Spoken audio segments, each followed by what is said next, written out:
वक्रतुंड महाकाय सूर्यकोटि समप्रभ निर्विघ्नं कुरु मे देव सर्वकार्येषु सर्वदा। श्री स्वामी समर्थ, श्री स्वामी समर्थ, श्री स्वामी समर्थ, श्री स्वामी समर्थ, श्री स्वामी समर्थ, श्री स्वामी समर्थ, श्री स्वामी समर्थ, श्री स्वामी समर्थ, श्री स्वामी समर्थ, श्री स्वामी समर्थ, श्री स्वामी समर्थ, श्री स्वामी समर्थ।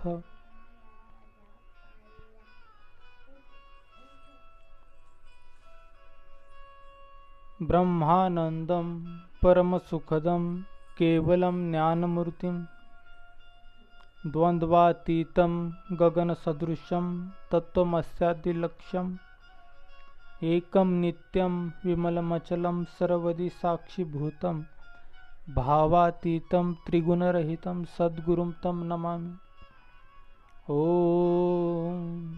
रक्तांग रक्तवर्ण पद्मनेत्र सुहास्यवदनं कंठाटोपी च माला दंडकमंडलुधरं कट्याकरं रक्षक त्रैगुण्यरहित त्रैलोक्यपालक विश्वनायक भक्तवत्सल कलियुगे श्री स्वामी समर्थावतार धारक पाहिमाम पाहिमाम पाहिमाम। गुरुर्ब्रह्मा गुरुर्विष्णु गुरुर्देवो महेश्वरा गुरुर साक्षात परब्रह्म तस्मै श्री गुरवे नमः।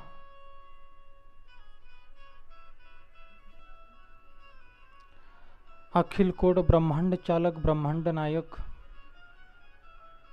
परब्रह्म स्वरूप अक्कलकोट निवासी श्री सद्गुरु श्री स्वामी समर्थ महाराजांच्या चरणावरती कोटी कोटी प्रणाम।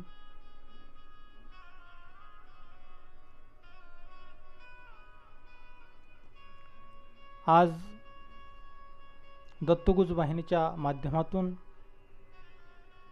आपण सर्व दत्तदेसी एकत्र जमलात, स्वामी सेवेकरी एकत्र जमलात। खूप आनंद आहे, खूप आनंद। कारण काय हो, माझ्या स्वामींची कथा आहे। प्रत्येकाच्या मनामध्ये भाव आहे, माझ्या स्वामींची कथा आहे। सांगणारं कोण आहे कसं आहे माहीत नाही महाराज, परंतु कथा ऐकायला मिळते हा एक भाव आहे मनात। ही कथा कोणाला नाही मिळत महाराज ऐकायला, कोणाला नाही मिळत। त्यासाठी जन्मोने जन्मीचं पुण्य लागतं महाराज। हे परब्रह्म, हे ब्रह्म चैतन्य हे आजचं नाही आहे। सत्ययुगापासून श्री दत्त प्रभूंचं कार्य अविरत चालू आहे। जग बदललं, स्वरूप बदललं, अवतार बदलला, परंतु तत्व ते दत्तच आहेत। असे ते अक्कलकोट निवासी परब्रह्म श्री स्वामी समर्थ महाराज, त्यांची कथा महाराज। आणि ही कथा जर ऐकायची म्हटलं तर ही कथा सहजासहजी नाही प्राप्त होत महाराज, सहजासहजी नाही। त्यासाठी पुण्यच लागतं, त्यासाठी योगच लागतो, त्यासाठी भाग्यच लागतं काहीतरी। ते सांगणंही सोपं नाही आणि ऐकणंही सोपं नाही महाराज। ते परब्रह्माची कृपा आहे, ते श्री स्वामी समर्थांची कृपा आहे। आणि म्हणून तुम्हाला असं वाटत असेल ही कथा यूट्यूबवर लागली चालली, सगळेजण नाही ऐकत महाराज, मोजकेच ऐकतात। ते भाग्यात असलं पाहिजे आपल्या,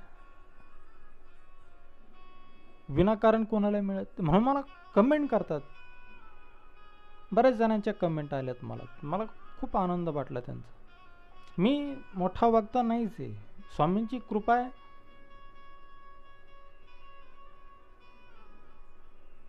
अनेक शेंद्री हिंद्री दैवत तुम्ही पाहता, आषाढ महिन्यामध्ये आपण त्यांना शेंदूर वगैरे फासतो, परंतु त्या शेंद्री दैवतांच्या सभोवती काही इतरही दगड पडलेले असतात महाराज. मग तशी एक शेंद्राचा देव असो, त्याला सगळेजण शेंदूर लावतात आणि मग ते शेंद्राचे हात भरलेले असतात म्हणून कुठेतरी घोळसून द्यायचा, कुठेतरी लावून द्यायचा शेंदूर, आणि म्हणून शेजारच्या दगडाला लावून देतात. कालांतराने शेंद्राचा हात पुसून पुसून त्या दगडाचाही देव होऊन जातो. लोक त्यालाही बसतात, त्यालाही पुजतात. लोकांची इच्छा पूर्ण होतात. श्रद्धा मनामध्ये असते. श्रद्धा फार महत्वाची. आणि म्हणून आमच्या मनात स्वामींविषयी श्रद्धा आणि स्वामींनी केलेली कृपा. शेंदूर लावला महाराज, कथाकार झालो. हे आमचं काही नाही, त्यांनी कृपेचा शेंदूर पुसला महाराज या दगडाला. आणि म्हणून हा तुमचा योगेश दादा दाभाडे, दत्त देसी, ध्यास लागला दत्तप्रभूंचा. आणि म्हणून कथा आहे. मागे 7 दिवस आपण कथा पाहिली स्वामी महाराजांची. स्वामींच्या चरित्रामधली एकूण 9 अध्यायांवरती आधारित ती कथा होती महाराज. सगळ्यांनी पाहिली, सगळ्यांनी ऐकली, सगळ्यांनी भरभरून प्रतिसाद दिला. बऱ्याच जणांपर्यंत ती नाही पोहोचली म्हणून थोडे कमेंट्स कमी आल्या, थोडे व्ह्यूज जरा कमी आले यूट्यूबवरती, कारण पोहोचली नाही. कथा कुठेतरी चालू आहे, माहिती झाल्याच्या नंतर माणसं ऐकतात. कथा पोहोचली नाही. थोडं शेअर करण्यामध्ये किंवा प्रसार होण्यामध्ये उणीव भासली थोडीशी. जशी जशी स्वामीची कथा स्वामींच्या भक्तांपर्यंत, सेविकांपर्यंत पोहोचेल, लाखो व्ह्यूज या कथेवरती येतील. मला विश्वास, माझ्या दत्तदासींचं, स्वामी सेवेकरांचं प्रेम तेवढं आहे. आणि म्हणून सगळ्यांनी शेअर करावी स्वामी कथा, सगळ्यांनी कमेंट करावी, लाईक करावी. माझ्या स्वामींची कथा आहे, सांगणारं कोण आहे?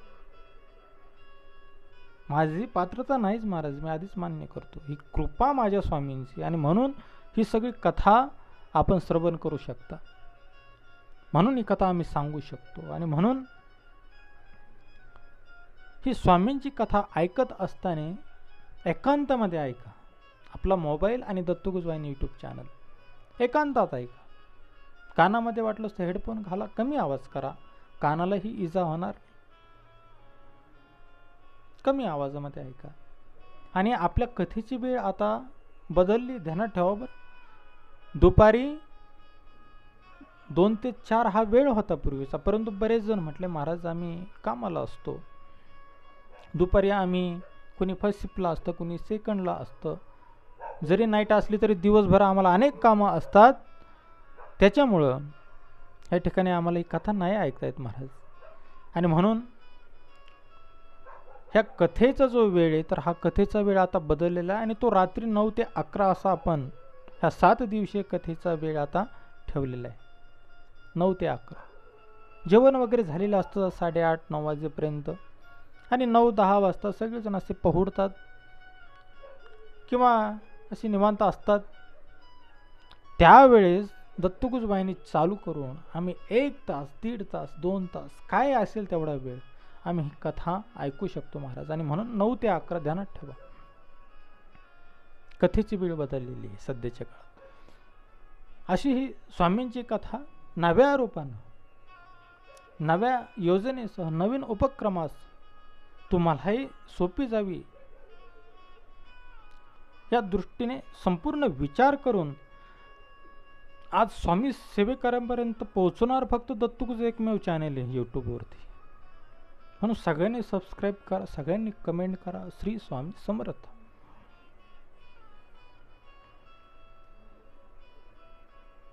आजची कथा गोड आहे, फार गोड आहे. आज भगवान श्री स्वामी समर्थांचं चरित्र तर आहेच, परंतु श्री स्वामी समर्थांचं चरित्र वर्णन करत असताना भक्ताच्या अंतकरणात लागलेली तळमळ, सद्गुरू भेटीची, सद्गुरू प्राप्तीची, त्याचं तर वर्णन आहेच.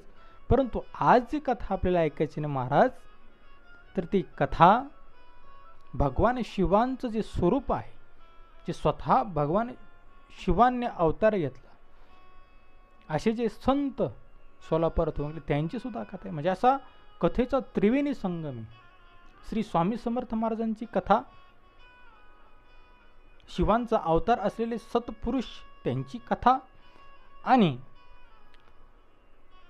सद्गुरु भेटीची तळमळ लागलेले एक गृहस्थ, एक सद्भक्त, त्यांची कथा. भक्त, शिव आणि स्वामी अशी तिघांची कथा आजची महाराज. खूप सुंदर कथा आहे आजची, खूप सुंदर. तुम्हाला आम्हाला सगळ्याला हे मानवी जीवन प्राप्त झालं, पण कशासाठी? कशासाठी? हा मानवी देह फक्त भजनासाठी आहे महाराज, फक्त भजनासाठी. फक्त हा देह गोमटा, गोड, खूप छान भगवंताने तुम्हाला आम्हाला दिलाय फक्त भजन करण्यासाठी महाराज. 9 महिने ज्यावेळेस गर्भामध्ये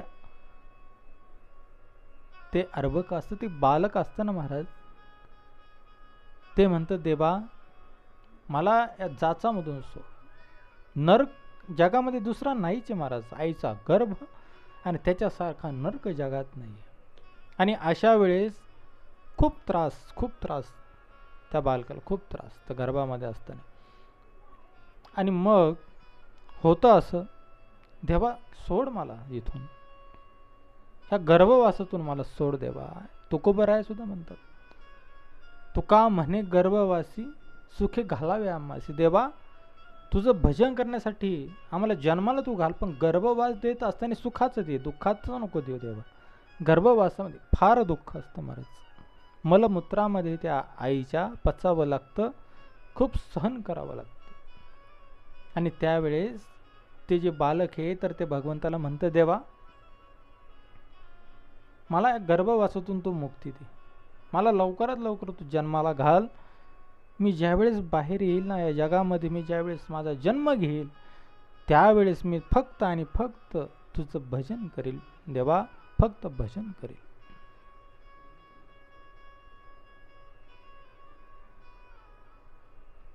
बालक जन्माला येतं आणि शिवोहम शिवोहम विसरतं महाराज. ते काय म्हणतं, कोहम कोहम, तू कोण आहेस मी तुला विचारत नाही, मी तुला ओळखत नाही. ते भगवंताला असं म्हणायला लागतं महाराज. कृतज्ञता मानवी जीवनाचा जन्मतःच गुणधर्म आहे. आणि म्हणून भगवंताची भक्ती करणं, भगवंताची उपासना करणं हे कोणालाही शक्य नाही महाराज. स्वामींची कथा ऐकणं कोणाच्या भाग्यात नाही, स्वामींची भक्ती करणं कोणाच्या भाग्यात नाही. स्वामींचा सेवेकरी होणं, दत्तप्रभूंचा भक्त होणं कोणाच्या भाग्यामध्ये नाही आहे. ग्रंथकार इथं गोड लिहितात बरं, ओव्या त्या गोष्टीच्या. मी बोलतो त्याला प्रमाण आहे महाराज. काहीतरी पूर्ण संचय, काहीतरी पूर्व पुण्याचा संचय तुमच्याकडे महाराज. काहीतरी थोडं तरी पुण्य साठलेलं आहे तुमच्या जन्मात, गत जन्मामध्ये म्हणा, ह्या जन्मामध्ये म्हणा, इथून मागच्या जन्मात काहीतरी तुम्ही पुण्यकर्म केलेले, काहीतरी साठलेले ते पुण्य.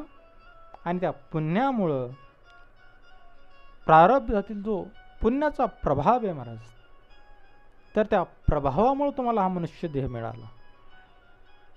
पण या मनुष्य जन्माचं खरं सार्थक करावं ही आपली जबाबदारी महाराज.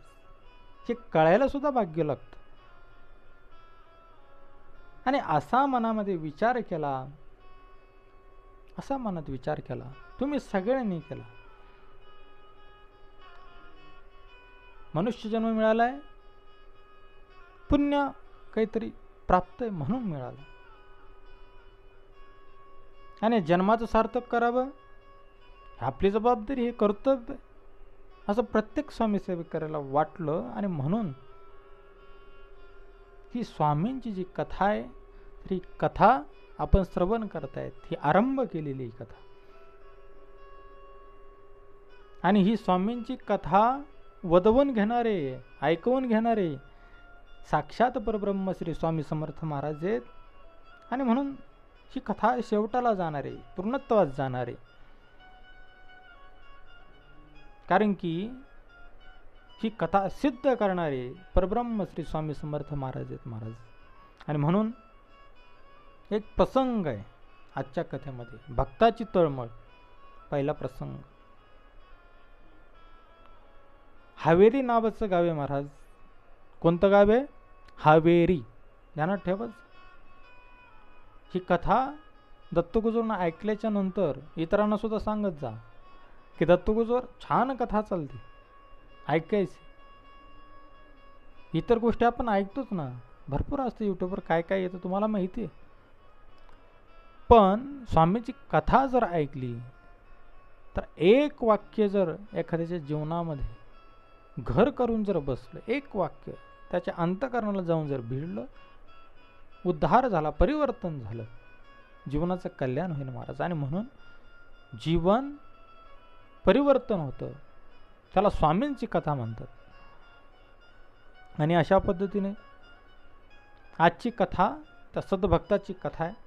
हावेरी नावाचं गाव आहे आणि त्या हावेरी नावाच्या गावामध्ये यजुर्वेदी आणि गृहस्थाश्रमी, विवाह वगैरे सगळं झालेलं, संसारिक गृहस्थाश्रमी, आनंद वृत्तीमध्ये, सतत आनंद वृत्तीमध्ये राहणारा एक ब्राह्मण गृहस्थ.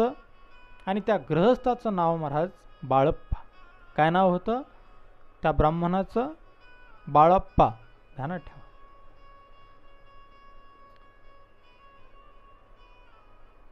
सगळे घरामध्ये काहीच कमी नाही महाराज. संतती आहे, संपत्ती आहे, विपुल प्रमाणात आहे, भरपूर भरमसाठ, काहीच कमी नाही. लक्ष्मी घरामध्ये अक्षरशः पाणी भरते, पाणी, काहीच कमी नाही. सावकारीचा व्यवसाय, सराफी ज्याला म्हणतात, सोन्या चांदीचा व्यापार, सराफी, सावकारी व्यवसाय करणारे बाळप्पा हावेरी नावाच्या गावामध्ये. आणि 4 माणसामध्ये प्रतिष्ठा सुद्धा आहे. 4 माणसात प्रतिष्ठा आहे, नाव आहे मोठं बाळप्पांचं. म्हणजे संपत्ती, संतती, घरामध्ये लक्ष्मी पाणी भरते, गावातही चांगली प्रतिष्ठा आहे, सगळं अगदी सुखी जीवन आहे महाराज बाळप्पांचं. सुखी जीवन, ज्याला गर्भ श्रीमंत म्हणतात, असं जीवन बाळप्पाचं.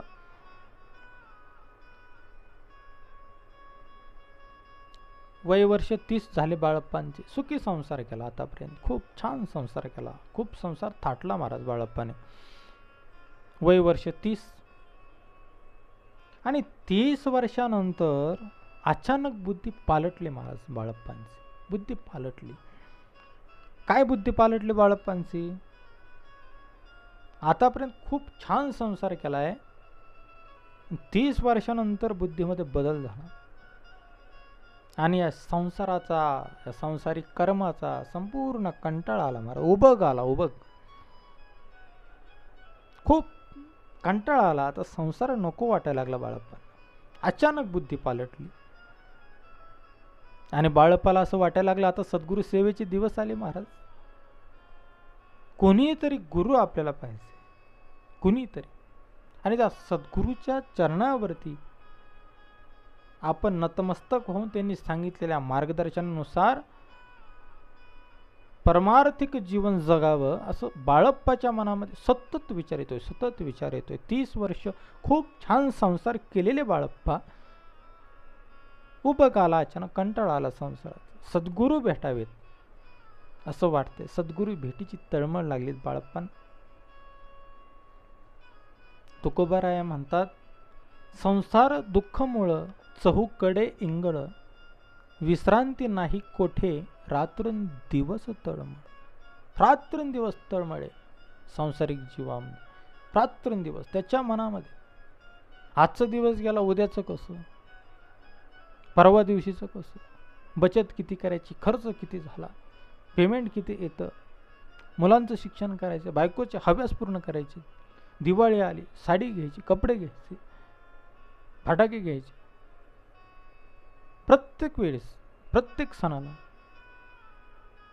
मुलं लहानची मोठी झाली, शिक्षणाचा खर्च, मुलं मोठी झाली, चांगला कोर्स काहीतरी, नोकरीला लागला पाहिजे मुलगा, मुलीला चांगलं स्थळ आलं पाहिजे, जावई व्यसनी नसला पाहिजे, मुलं झाले, नातवंड होत नाहीत, नातवंडाला कसं सांभाळायचं, प्रत्येक गोष्टी टेन्शन, प्रत्येक रात्रंदिवस तळमळ, रात्रंदिवस तळमळतो प्राणी. फक्त सुख मिळावं, फक्त सुख मिळावं, सगळं सुखी जीवन असावं, सगळं व्यवस्थित व्हावं, त्याच्या मनात एकच तळमळ असते, सुखी जीवन. आम्ही कसंही वागलो, काही केलं संसारामध्ये, पण आम्हाला सुख मिळावं, सांसारिक जीवांचे मनातला त्यांच्या मनोदय असतो.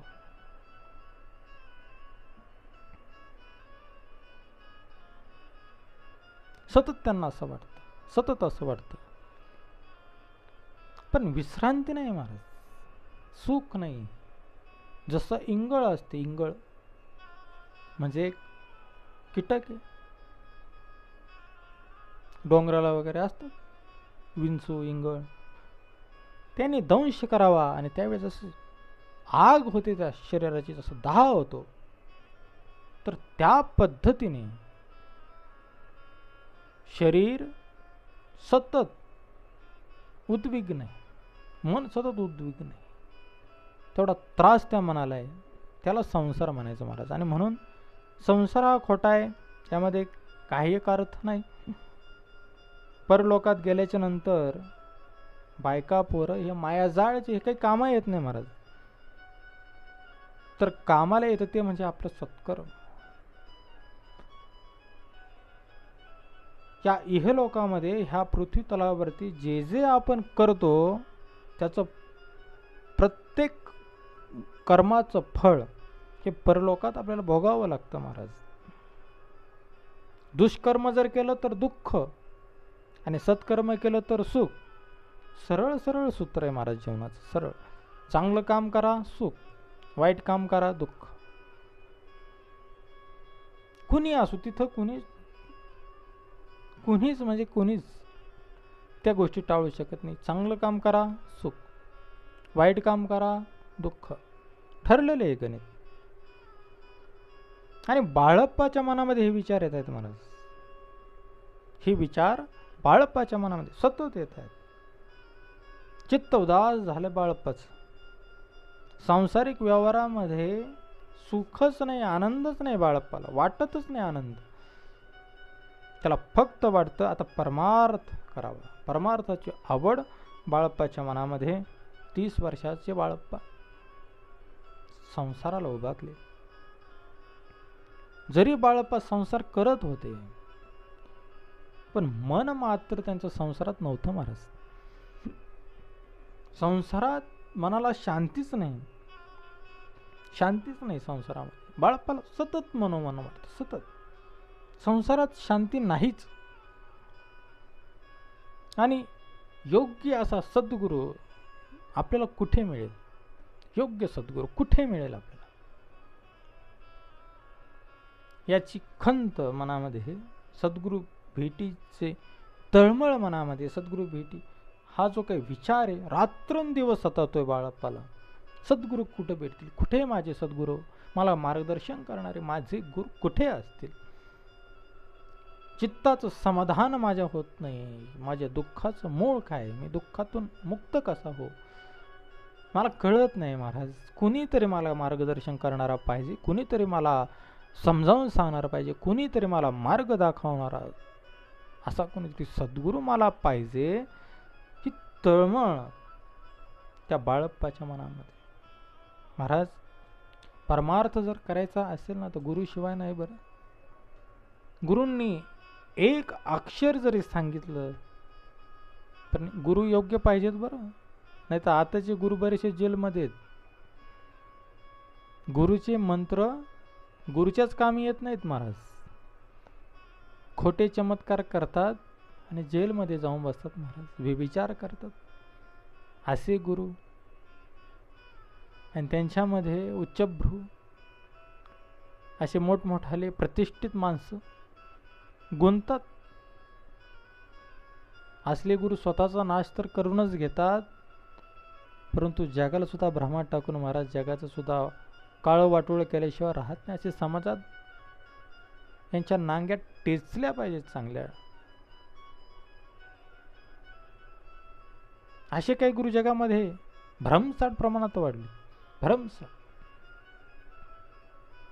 असले लफंग गुरु जर मिळाले ना महाराज, नाही बरबाद आहे, बरबाद. त्यापेक्षा गुरु नाही केला, ग्रंथ हे गुरु माना. ज्ञानेश्वरी घ्या, गाथा घ्या, दासबोध घ्या, गुरुचरित्र घ्या, नवनाथ भक्तिसार घ्या, श्री स्वामी समर्थांचं स्वामी चरित्र सारामृत घ्या, श्री वल्लभांचं चरित्र ग्रंथ घ्या, दत्त महात्मा घ्या, टेंबे स्वामींचं खूप छान ग्रंथ दत्त महात्मा.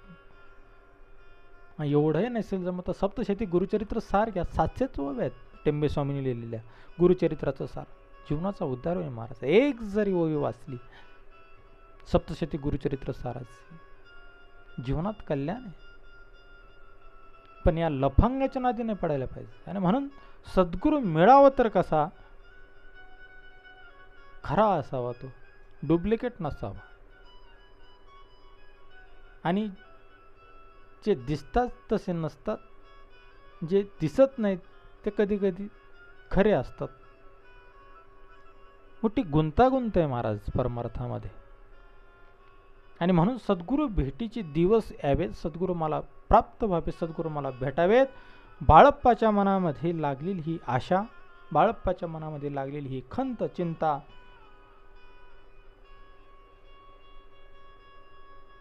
रात्रंदिवस एक तळमळ सद्गुरू भेट. आणि ही तळमळ सृष्टी नियंत्याला सुद्धा कधी कधी कळत असते महाराज. आणि त्याच्यामुळे कधी कधी मार्ग मिळतात माणसाला स्वप्नांद्वारे किंवा कोणाच्या मार्गदर्शनाद्वारे. कुणीतरी येतं सहज सांगून जातं, हा मार्ग तू धर, म्हणजे तू याच्यामध्ये यशस्वी होशील, तुला पाहिजे ते मिळेल. सहज कोणीतरी येतं, काहीतरी सांगून जातं. कधी कधी स्वप्न पडतात. तुकोबारायांना सुद्धा स्वप्न दृष्टांत झाला होता बाबाजी चैतन्यांचा. कधी कधी असं घडतं. तसं बाळप्पाच्या जीवनामध्ये एक प्रसंग आला महाराज. बाळप्पा निद्रिस्त झोपलेले आहेत एक दिवस. मनामध्ये तळमळे सद्गुरू भेटीची आणि ती चिंता घेऊन बाळप्पा एक दिवस झोपलेले आहेत. आणि झोपलेले असताना त्या रात्री त्या बाळप्पाला एक स्वप्न पडलं महाराज. काय स्वप्न होतं? सोन्याचं ताट आहे. सोन्याचं भाव आता किती वाढलेत महाराज, खूप भाव वाढले सोन्याचे, फार मोल आहे सोन्याला. स्वप्न आहे हे, पण ध्यानात ठेवा. सोन्याचं ताट आहे आणि त्या सुवर्णाच्या ताटामध्ये 5 प्रकारचे पक्वान्न, ज्याला पंचपक्वान्न म्हणतात, ते पंचपक्वान्न त्या सोन्याच्या ताटामध्ये मांडून ते असे आपल्याकडे येत आहेत, आपल्या दिशेने येत आहेत. आणि अशा प्रकारचं स्वप्न त्या बाळप्पाला पडलं. शुभ शकून देणारं ते स्वप्न. आणि ते बाळप्पाचं मन जे आहे ते स्वप्न पाहिल्याच्यानंतर खूप उल्हास वाटला, खूप उत्साह वाटला, आनंद वाटला. काहीतरी चांगले दिवस येणार आहेत, अच्छे दिन आने वाले आहे, असं बाळप्पाला सुद्धा वाटलं. स्वप्न पाहून सद्गुरू भेटणार, सद्गुरूंची कृपा होणार. बाळप्पाला आता कळून चुकलं आणि तात्काळ निर्धार केला बाळप्पाने. राष्ट्रसंत तुकडोजी महाराज यांचं सुंदर असं गीत मला या ठिकाणी आवडतं. भक्तीसाठी निर्धार पाहिजे महाराज. भक्ती विना उद्धार नाही कुणाचा, भक्तीसाठी निर्धार पाहिजे मनाचा. अकोला, अमरावती, नागपूर, यवतमाळ या भागातून बरेच जाती अशी जोडलेले आहेत. राष्ट्रसंत तुकडोजी महाराज नाव प्रसिद्ध. जे असतील त्याने श्री स्वामी समर्थ कमेंट करा. भक्तीसाठी निर्धार पाहिजे मनाचा. भक्तीशिवाय उद्धारच नाही महाराज. पण भक्ती करण्यासाठी निर्धार पाहिजे. राष्ट्रसंत तुकडोजींचं गोड भजन आहे. बाळप्पाने सुद्धा इथे निर्धार केला, सर्व घरदार आता सोडून द्यायचं. 30 वर्ष संसार केला, सगळं काही व्यवस्था संसाराची लावून दिली. आता असलो काय नसलो काय काही एक फरक पडत नाही. बाळप्पाला कळून चुकलं. आणि हा सर्व मायपाश आता विवेक शस्त्राने तोडायचा आहे. काय करावं काय करू नये असे जे विचार आहेत त्याला विवेक म्हणायचं. हे ज्याला कळतं त्याचा विवेक जागृत आहे. काय आपल्यासाठी योग्य काय आपल्यासाठी योग्य नाही त्याला विवेक म्हणायचं. तर हा मायापाश सांसारिक विवेक शास्त्राने तोडून टाकायचा. निर्धार केला मनामध्ये, भक्तीशिवाय उद्धार नाही. आता स्वप्न दृष्टांत झालाय, चांगले दिवस येणारे सद्गुरूंची भेट. अंतिम टप्प्यातला हा प्रवास. घरदार सोडावं बाळप्पाला वाटलं.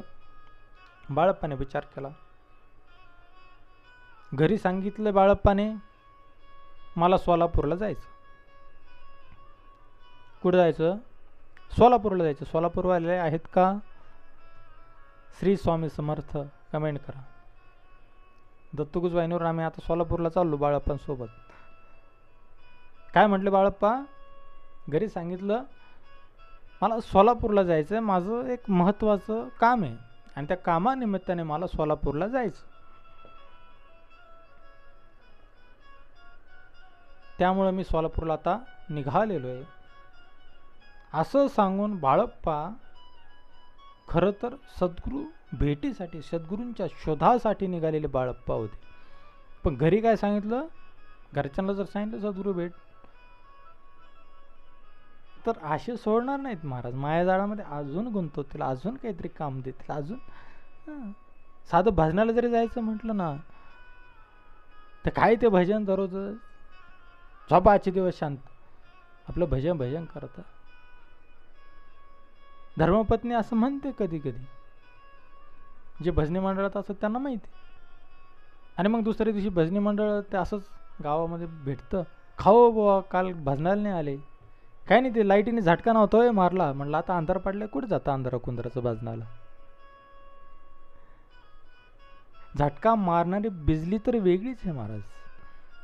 मायाजाळ गुंतून ठेवतं, भक्ती करून देत नाही. बाळप्पालाही माहिती होतं आणि म्हणून बाळप्पा घरी सांगतात, मी सोलापूरला चाललो, कामानिमित्त चाललो. आता मी कधी येईल काय येईल ते सांगू नाही शकत, पण मी कामानिमित्त सोलापूरला चाललो. एवढी गोष्ट खरी. सोलापूरला नव्हतेच गेले बाळप्पा. बाळप्पा तर गेले होते सद्गुरूंच्या शोधासाठी, सद्गुरूंच्या भेटीसाठी. माझे सद्गुरू मला कुठे मिळतील या तळमळीने बाळप्पा निघालेले.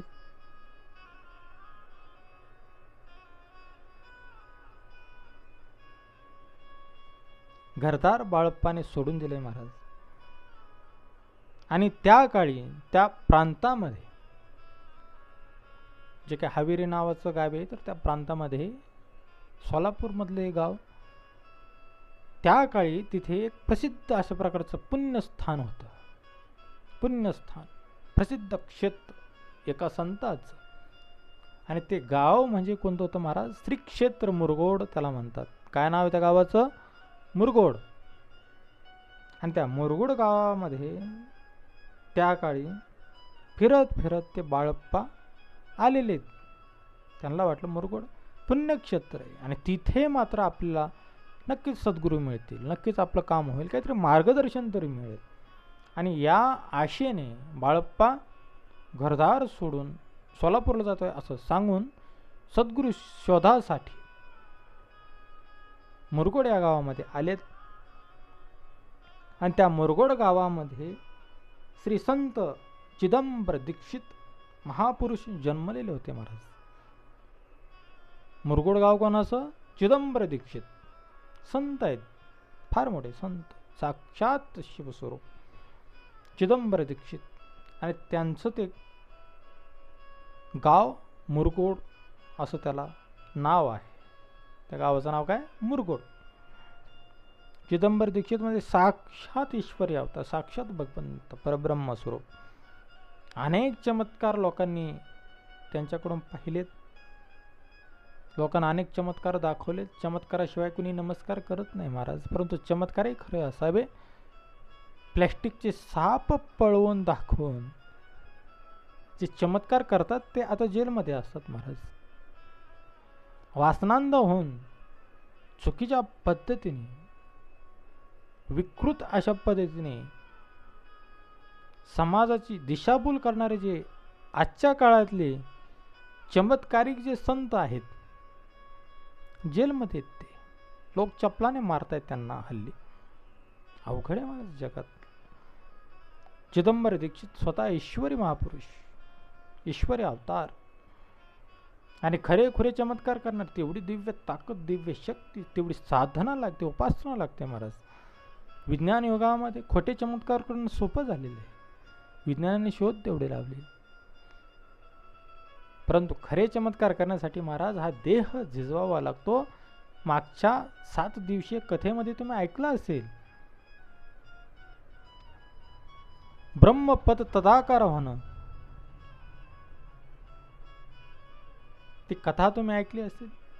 कष्ट करावं लागतं, फुकट हाताला येत नाही. विष्णुबुवा ब्रह्मचारी त्यांची ती कथा. स्वामी समर्थ खडसा येतात त्यांना, फुकट येत नाही. कष्ट करावे लागतात, साधना करावी लागते, उपासना करावी लागते, देह जाळावा लागतो. 350 वर्ष वडाच्या झाडाखाली वारुळ अंगावरती उभं राहूस तर भगवान श्री मल्लिकार्जुनाची आराधना श्री गुरु नृसिंह सरस्वती स्वामी महाराज करतात. आणि नंतर तुमचा आमचा जगाचा उद्धार करण्यासाठी, जगाचं दुःख दूर करण्यासाठी श्री स्वामी समर्थ महाराज पुन्हा कर्दळवेळातून बाहेर निघतात महाराज. याला म्हणतो साधना, याला म्हणतो उपासना. 350 वर्ष एका ठिकाणी 2 तास आपण कथेला बसू शकत नाही महाराज. दत्तगुजबाईनीच्या कथेला 1 ते 1.5 तास बसू शकत नाही, 3 तास बसू शकत नाही, 2 तास बसू शकत नाही. 350 वर्ष कशाला म्हणतात? इथे तर 3 तासाचा प्रश्न आहे महाराज. 350 वर्ष कशी साधना असेल ती?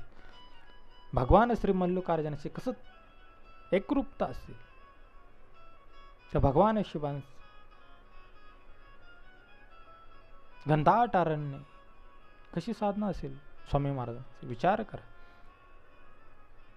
चमत्कार दिसतात महाराज, परंतु त्याच्या मागचं देह जाळलेला, उपासना केलेली, खडतर तपश्चर्या केलेली ही कोणीही जाणत नाही महाराज. आणि म्हणून संत होणं सोपं नसतं. अनेक चमत्कार दाखवणारे दिगंबर श्री स्वामी समर्थ महाराज, त्यांची चरित्र कथा आहे.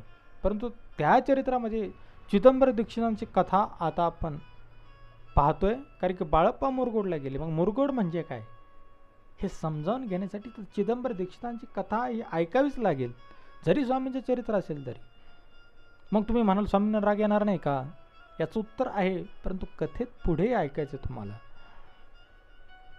माझ्या कथेमध्ये दुसऱ्यांची कथा का सांगतो? काही प्रश्न पडतात, काही प्रश्न पडतात. प्रत्येक प्रश्नाचं उत्तर दत्तगुजवाहिनीवरून भेटतच. प्रतीक्षा करा महाराज. ही स्वामींची कथा आहे, स्वामींची कृपा आहे.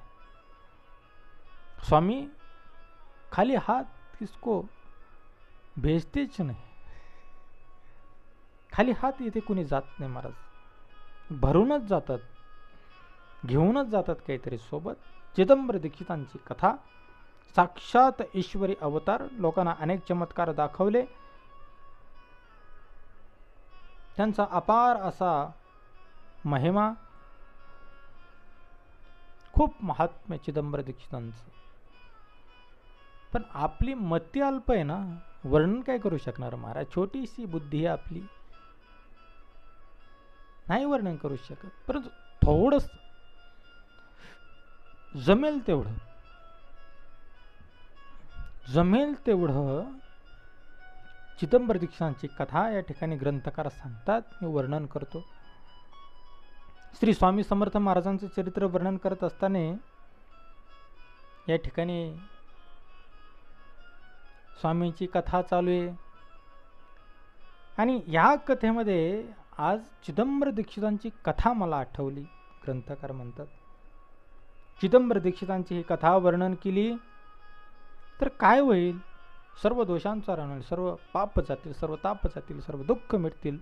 इतकी महान अशी कथा चिदंबर दीक्षितांची ग्रंथकार म्हणतात. आणि म्हणून एक उदाहरण या ठिकाणी फार गोड आहे महाराज, तुम्हाला आवडेल. तीर्थयात्रेसाठी आपण निघतो, चारीधाम यात्रा आपल्याकडे फार प्रसिद्ध आहे. चारीधाम यात्रेला चाललो, अगोदर 2 धाम नंतर 2 धाम, असे 2 टप्प्यामध्ये ती यात्रा असते. चारीधाम यात्रेसाठी निघालो. आता धाम 4च आहेत, बरोबर. तीर्थयात्रा करतोय आपण, संकल्प करतोय तीर्थयात्रेचा, चारीधाम यात्रा मला पूर्ण करायची. धाम तर 4च आहेत, मुख्य देवस्थान तर 4च आहेत. भक्तजन निघतात सगळे चारीधाम यात्रेसाठी, बरोबर. निघतात सगळे भक्त, संकल्प करतात चारीधाम यात्रा, सारे तीर्थ बार बार, गंगा सागर एक बार, बरोबर. चारीधाम यात्रेसाठी सगळे भक्तजन निघालेत. आणि निघाल्याच्या नंतर वाटेमध्ये एखादं पुण्यस्थान लागतं, एखादं तीर्थस्थान लागतं. मग भक्तजन म्हणतात का नको, आता चारीधामासाठी निघालो, मग इथं कशाला थांबायचं, इथं कशाला दान धर्म स्नान दर्शन कशाला घ्यायचं. नाही महाराज, चारीधाम यात्रेमध्ये अनेक देवस्थानांचं दर्शन घेऊन, अनेक तीर्थ भ्रमंती करत करत चारीधाम यात्रा केली जाते. कशामुळे की चारीधाम यात्रेचं पुण्य तर आम्हाला मिळतंच, 4 ठिकाणचं जे यात्रेचं पुण्य आहे ते कमवण्यासाठी आम्ही चाललेलो. परंतु मध्यंतरी जे काही तीर्थस्थानं लागतात त्या ठिकाणी सुद्धा आपण थांबतो, स्नान करतो, दान करतो, यथाविधी काय असेल त्या पद्धतीने भगवंताचं दर्शन घेतो आणि मग पुढे तीर्थयात्रेला आपण मार्गक्रमण करतो. जरी चारीधाम करत असलो तरी मधले तीर्थस्थान आपण टाळत नाही महाराज, घेतो. का? पुण्य आहे तिथे, तिथं पुण्य आहे, बरोबर. अहो मग तसंच आहे आजचं कथेचं, तसंच आजची कथा तशीच आहे. आज दत्तगुजवरून स्वामी महाराजांची कथा तुम्ही श्रवण करता, श्री स्वामी समर्थ महाराजांची चरित्र कथा ऐकता. ही तीर्थयात्रा आहे आपली, ही चारधाम यात्रा जशी पुण्य प्रदान करणारी तशी मूळ यात्रा आपली श्री स्वामींची कथा आहे महाराज, श्री स्वामी समर्थ महाराजांची कथा. परंतु मध्ये जर चिदंबर दीक्षितांसारखं एखादं छान असं पुण्य प्रदान करणारं देवस्थान जर आपल्याला लागलं, एखादं पुण्यक्षेत्र जर आपल्याला लागलं, तर महाराज का दर्शन घेऊन या चिदंबर दीक्षितांचं? दर्शन या शब्दाचा अर्थ तत्वज्ञान असा आहे, ज्ञान असा आहे. का घेऊन चिदंबर दीक्षितांचं दर्शन? आपण एखादं पुण्यस्थान लाभलंय ना आपल्याला, पुण्य वाढणारचे महाराज, कमी होणार नाही. आणि म्हणून स्वामींची जरी कथा असेल ना महाराज, तरी चिदंबर दीक्षितांची कथा सुद्धा ऐकणं पुण्य देणारच, तुमचं पापतापांचं हरण करणारच. आणि म्हणून चिदंबर दीक्षितांची कथा आज आपल्याला स्वामींच्या चरित्रामध्ये श्रवण करायची आहे. श्री स्वामी समर्थ भगवान की जय.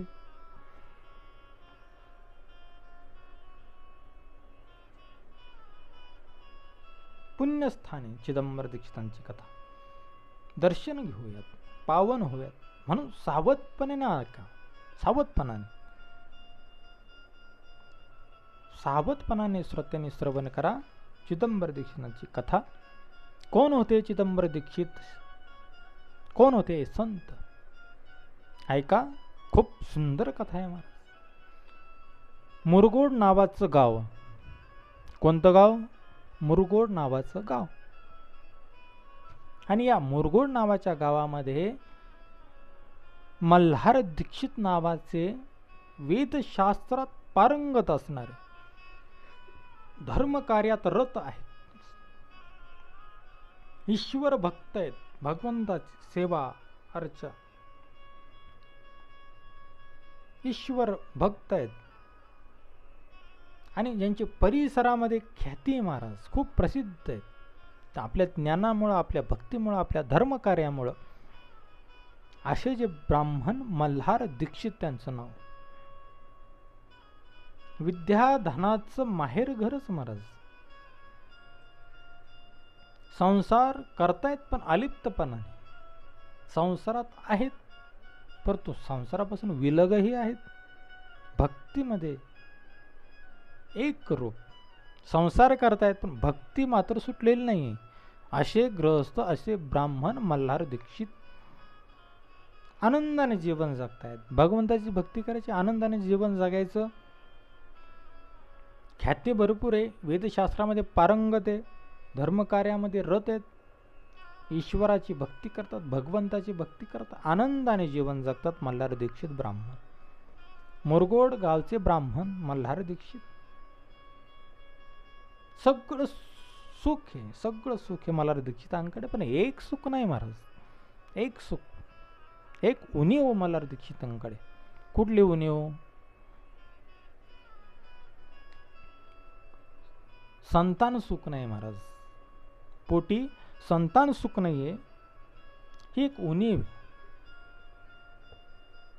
मल्हार दीक्षितांकडे ही एक उणीव आहे की संतान सुख नाही, आणि त्यामुळे मन थोडं जरा दुःखी आहे महाराज. थोडंसं मनात एक बेचैन आहे, मनामध्ये एक इच्छा आहे, मनामध्ये एक थोडंसं खंत वाटते की सगळं दिलं भगवंताने, परंतु प्रपंचात बाप होण्याचा जो आनंद आहे, आई होण्याचा जो आनंद आहे, त्या दाम्पत्याला ते सुख एक वेगळं सुख असतं महाराज. संसार ज्यांना मुलं लवकर होत नाहीत त्यांना जाऊन विचार, एवढं आवड असते मुलांची, एवढी आवड, बरेचसे प्रयत्न करतात, थकतात, नाही प्राप्त होत महाराज. डॉक्टरकडे जातात, इलाज करतात, अनेक टेस्ट करतात, अनेक तपासण्या करतात, रक्त चाचण्या करतात, सगळं करतात. रिपोर्ट तर नॉर्मल येतात महाराज, पण प्रॉब्लेम कुठे, समस्या कुठे नाही कळत. कधी कधी अशी परिस्थिती मानवी जीवनामध्ये येते परिस्थिती अशी, आणि म्हणून काही काही जण देवाकडे जातात, देवही प्रसन्न होत नाही महाराज. फार परीक्षा, फार अग्निपरीक्षा, काही काही गोष्टी नाही प्राप्त होत जीवनामध्ये, नाही प्राप्त होत. तसंच संतान सुखाचे नाही संतान होत. काही काहींना खूप प्रयत्न करतात, नाही होत. दुःखी आहेत मल्हार दीक्षित, दुःखी आहेत, संतान सुख नाही महाराज. आणि मग पूर्वीच्या काळामध्ये देव फक्त एकच होता, आणि त्या देवाचं नाव भगवान शिव, भोले बाबा, भगवान शिव.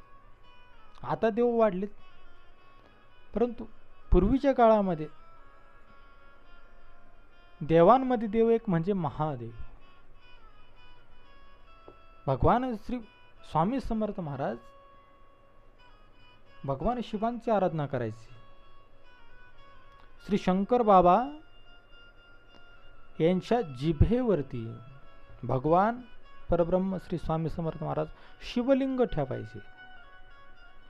अशी जीभ बाहेर काढून त्याच्यावरती शिवलिंग ठेवायचे, आणि तासन तास अभिषेक परब्रह्म श्री स्वामी समर्थ महाराज आपल्या शिष्य शंकर बाबा यांच्या त्या जिभेवर शिवलिंग ठेवून अभिषेक करायचे. जिव्हा एवढी तेजस्वी झाली शंकर बाबांची, म्हणेल ते खरं होतं. शंकर बाबा शिवांची आराधना स्वामी महाराजांची.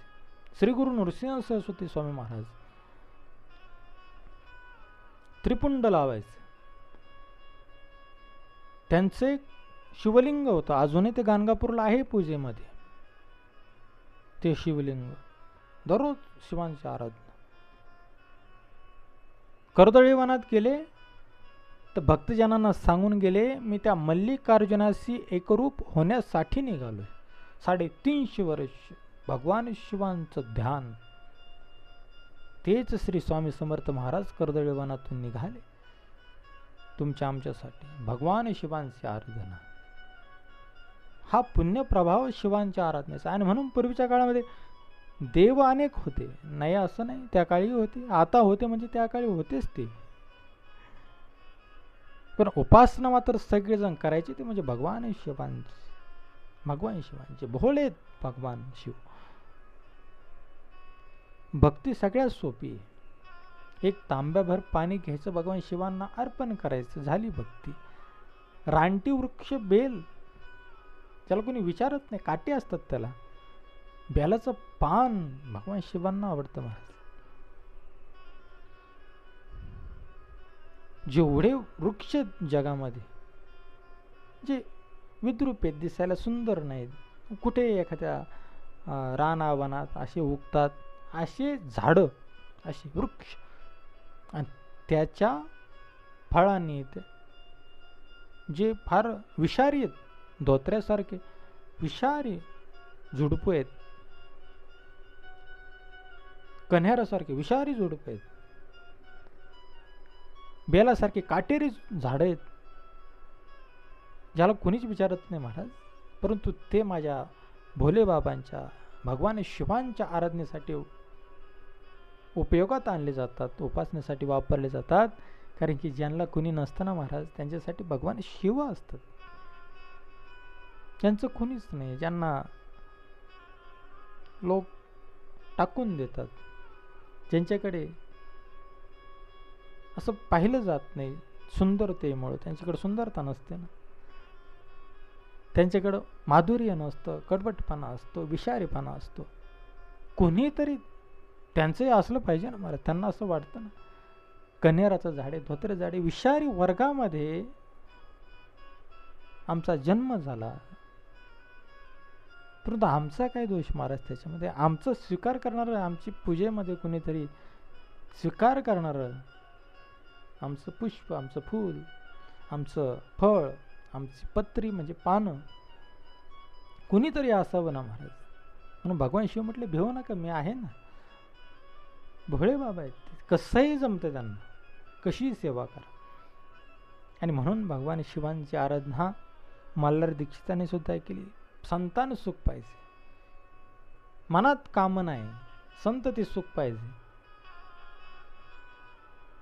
आणि म्हणून मल्हार दीक्षितांनी भगवान शिवांची आराधना केली. दररोज शिवपूजन, दररोज शिवांची भक्ती, दररोज शिवाचा जलाभिषेक, दररोज बेलपत्र व्हायचं, दररोज ओम नमः शिवाय, ओम नमः शिवाय, ओम नमः शिवाय, दररोज नाम म्हणतो, दररोज भगवान शिवांची आराधना. कैलास राणा शिवचंद्र मौळी, फणींद्र माथा मुकुटी जळाळी, कारुण्य सिंधू भवदुःखहारी, तुझवीन शंभो मज कोण तारी.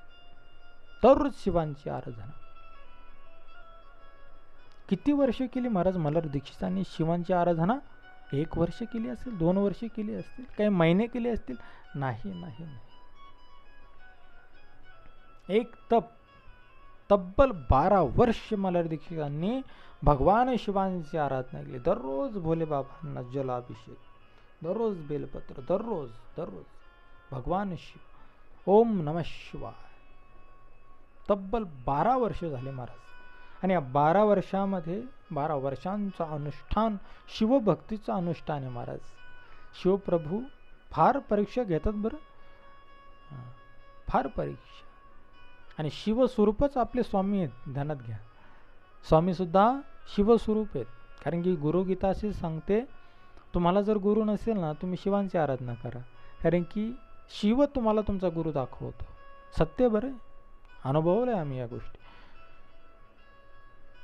गुरु दाखवण्याचं कार्य भगवान शिव आणि शक्ती करत असतात.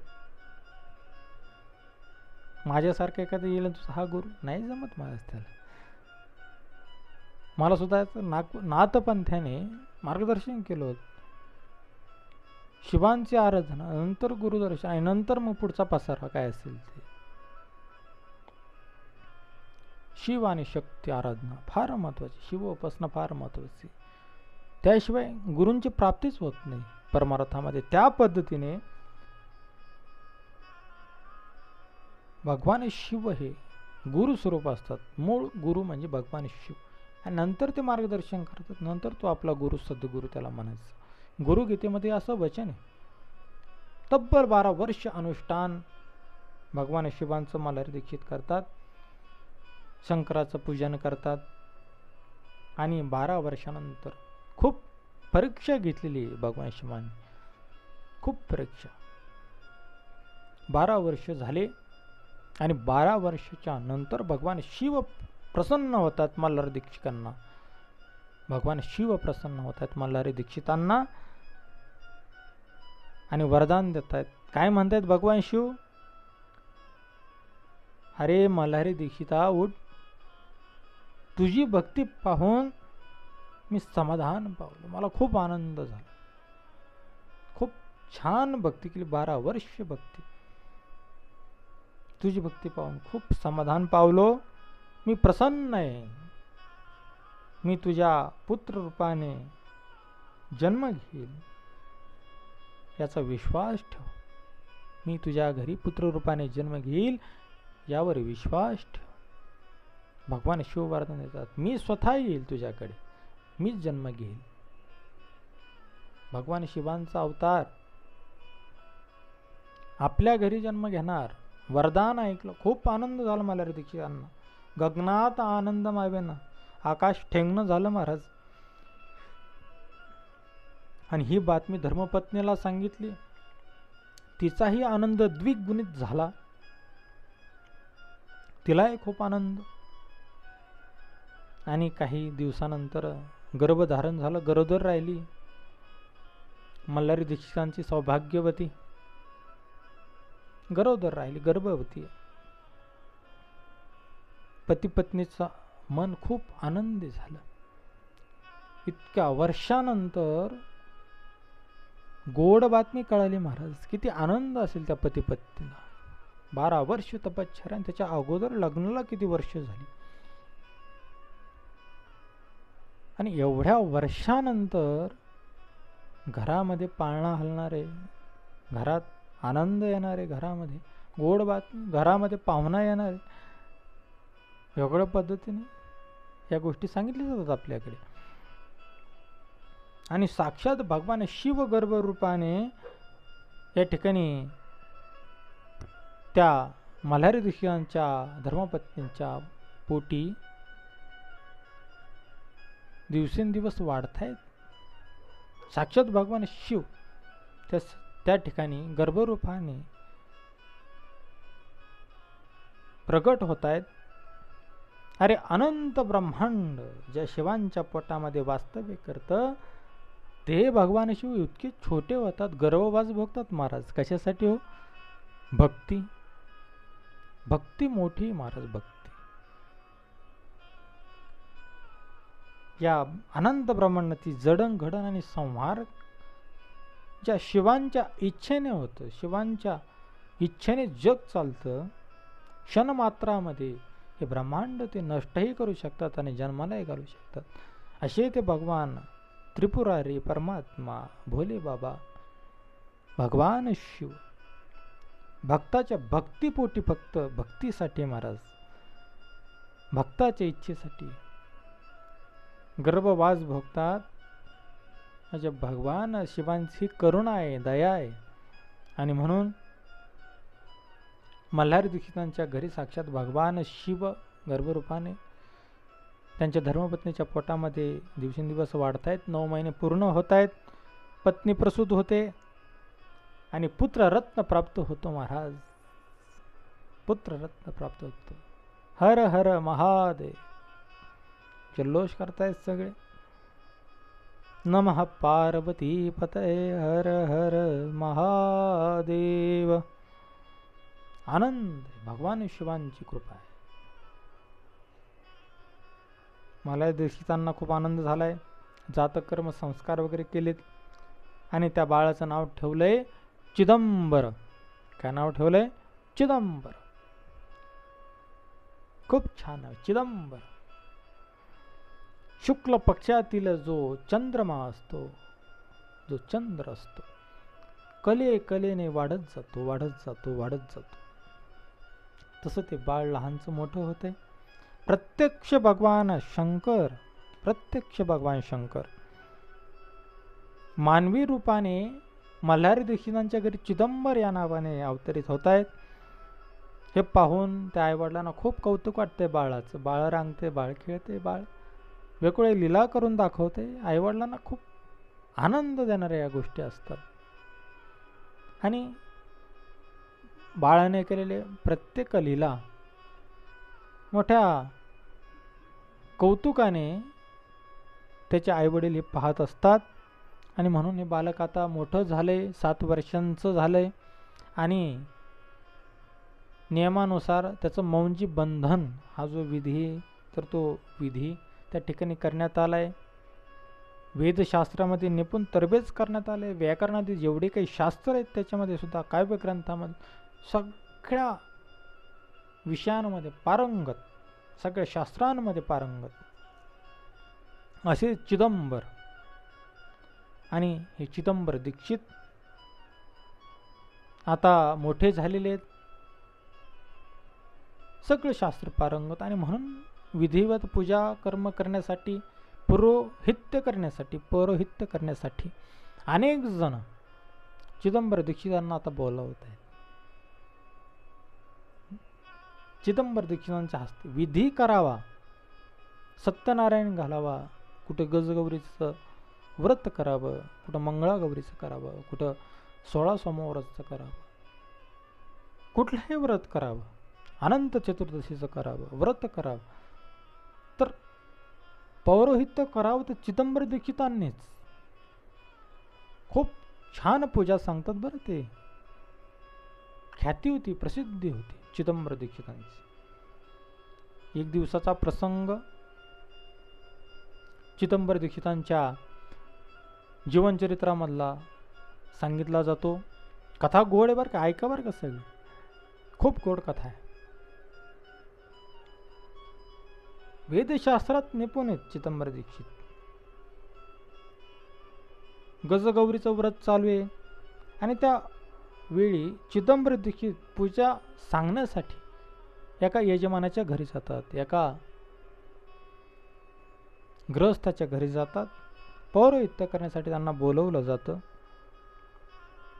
आणि त्या ठिकाणी त्या पूजा विधीमध्ये एक मातीचा हत्ती बनवलेला असतो. आणि चिदंबर दीक्षित त्या ठिकाणी पूजा सांगायला बसतात. मातीचा हत्ती पुढे मांडलेला आहे, मातीचा हत्ती बनवलेला, चिखलाचा हत्ती, पुतळा असा छोटासा हत्ती मातीचा बनवून ठेवलाय पाटावरती. चिदंबर दीक्षित बसले, पूजा सांगतायत, यजमानाशी पूजा करतायत. आणि संकल्प वगैरे सोडला, सगळं काही झालं. आणि नंतर असतो तो प्राणप्रतिष्ठा विधी. मानसोपचारे काही मंत्राच्या द्वारे प्राणप्रतिष्ठा म्हणून काही मंत्र असतात, ते असे हात वगैरे ठेवतात. 16 वेळेस ओम ओम ओम म्हणा. डोळ्यांना गणपतीची प्राणप्रतिष्ठा करताना तुम्ही पाहिलं असेल, डोळ्यांना साजूक तूप लावा, हृदयाला लावा, मंत्र म्हणा, डोक्यावरती हात ठेवा, ओम ओम ओम 16 वेळेस म्हणा. प्राणप्रतिष्ठा मंत्र दीक्षितांनी सांगितला. चिदंबर दीक्षित सांगतात, यजमान करतात. प्राणप्रतिष्ठा मंत्र साक्षात प्राण उतरवणारा मंत्र, प्राणप्रतिष्ठा मंत्र त्याला म्हणतात. मातीचा हत्ती महाराज. पूजा सांगायला चिदंबर दीक्षित साक्षात शिव अवतारी आहेत. यजमान पूजा करतायत, चिदंबर दीक्षित मंत्र म्हणतायत, पूजा सांगतायत. मातीचा हत्ती, प्राणप्रतिष्ठा मंत्र चालू. मंत्र संपला आणि पाटावरचा हत्ती महाराज चालायला लागला. निर्जीव मातीचा बनवलेला हत्ती चालायला लागला महाराज. प्राणप्रतिष्ठा मंत्र. आमच्या वेद धर्मामध्ये आमच्या मंत्रांना ताकद आहे, पावर आहे. साधना तुमची कमी आहे म्हणून अनुभव नाही येत महाराज. चिदंबर दीक्षित आहेत ते, तरबेज आहेत सर्व शास्त्रामध्ये. जेवढी साधना आहे तेवढी उपासना आहे ग्रंथांची, मंत्रांची. मातीचा हत्ती चालायला लागला, मंत्रातली ताकद दाखवून दिली. हिंदू धर्म कशाला म्हणतात, वेद कशाला म्हणतात, मंत्र कशाला म्हणतात, पुराण कशाला म्हणतात, कथा म्हणजे काय आहे स्वामींची, चिदंबर दीक्षितांची कथा काय ऐकायची, हेच आमची ताकद आम्हाला माहीत नाही. आम्हाला फक्त हे अंगावरती भगभग घालायचं आणि भांडत बसायचं. पण आमचे मंत्र आम्हाला माहीत नाही, आमचे देव आम्हाला माहीत नाही, आमचे संत आम्हाला माहीत नाही, आमचे ग्रंथ आम्हाला माहीत नाही.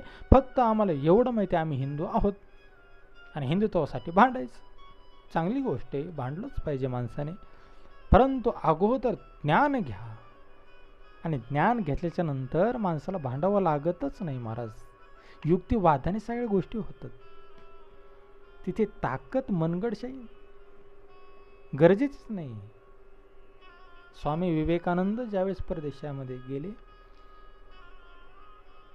भगवद्गीता सगळ्यात बुडाला घातली विदेशी लोकांनी, बायबल सगळ्यात वरती ठेवलं आणि सांगितलं, म्हटले महाराज स्वामीजी आमचा बायबल सगळ्यात उंच स्थानावरती, तुमची भगवद्गीता बुडाला घातली, तळाशी घातली. स्वामी विवेकानंद होते, भांडत नाही बसले भगव घालून. का रे बाबा, माझा ग्रंथ खाली ठेवला, तुझा बायबल वरती ठेवला. स्वामी विवेकानंद उत्तर देत आहेत, ज्ञान महत्वाचं आहे महाराज. भगवद्गीतेपासून तर बायबलपर्यंत जेवढे ग्रंथ तुम्ही मांडलेले आहेत, त्याच्या मुळाशी माझी भगवद्गीता आहे, ध्यानात ठेवा. मूळ ज्ञान भगवद्गीता आहे आणि त्याच्या आधारावरती सर्व ग्रंथ आहेत. सगळेजण चकित झाले, सगळेजण शर्मेने मान खाली घालतायत. महाराज ज्याचा अपमान करायला गेलो त्यांनीच हाहाकार करून टाकला सगळ्या सभेमध्ये. विदेशामध्ये जाऊन हे सांगण्याची डेअरिंग, सांगण्याचं धाडस, धारिष्ट्य ज्ञानाने येतं आणि म्हणून भगवं घालून भांडणं करून काही मिळत नाही महाराज. म्हणून म्हणतात ताकद काय, ग्रंथात ताकद काय. आमच्या संतांच्या चरित्रात, स्वामींच्या कथेमध्ये, चिदंबर दीक्षितांच्या कथेमध्ये काय मार्मिकता आहे हे ज्ञान घेतल्याने कळतं. आणि म्हणून चिदंबर दीक्षितांनी हे दाखवून दिलं, माझ्या मंत्रातली ताकद मातीचा हत्ती चालू लागलेला आहे. यजमान सुद्धा आश्चर्यचकित झाले. बालपणे असे अनेक चमत्कार, अनेक चमत्कृती मंत्राच्या द्वारे, माझ्या शास्त्रातील मंत्र किती प्रभावी आहेत. मी ब्राह्मण आहे, मी दररोज मंत्र जप करतो.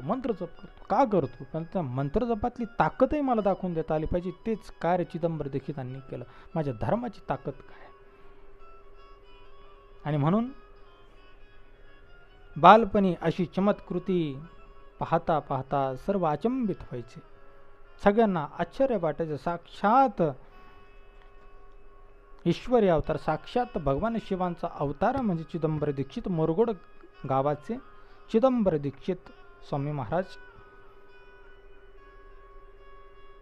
सगळीकडे ख्याती झाली, सगळीकडे प्रसिद्धी झाली. पूजा करावी तर चिदंबर दीक्षितांच्या हस्तेच यशस्वी होते. साक्षात परब्रह्म, साक्षात भगवान अनुभव येतो महाराज, अनुभव येतो. अनुभूती फार महत्वाची परमार्थामध्ये.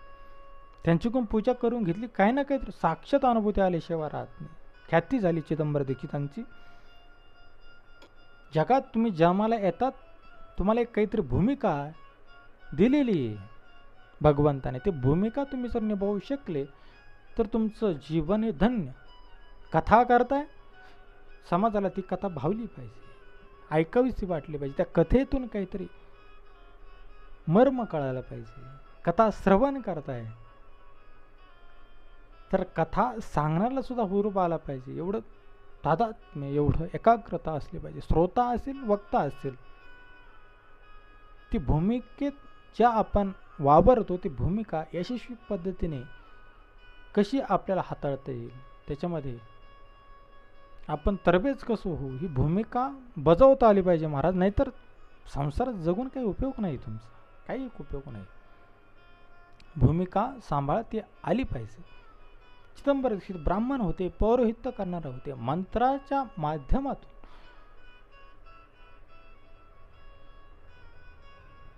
दाखवूनच दिलं, मंत्र सिद्ध आहेत, आमचे मंत्र सिद्ध आहेत.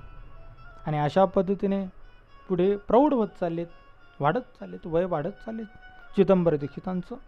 आणि त्यांनी एका ठिकाणी यज्ञ समारंभ केला. सर्व सामग्री मिळवली. यज्ञ समारंभासाठी जेवढं काही द्रव्य लागतं, खर्च पाणी लागतो, सगळं काही जमवलंय. आणि त्यावेळेस एक दिवस ब्राह्मण भोजन करताना तूप संपलं महाराज, तूप संपलं. दीक्षितांना हे समजलं. मग करायचं काय? पाण्याने असे हंडे भरलेले होते. चिदंबर दीक्षित गेले, अमृत हस्त त्या हंड्यांना लावला, पाण्याचा हंडे, आणि तूप झालं महाराज, पाण्याचं तूप झालं. अशी कथा आहे चिदंबर दीक्षितांची.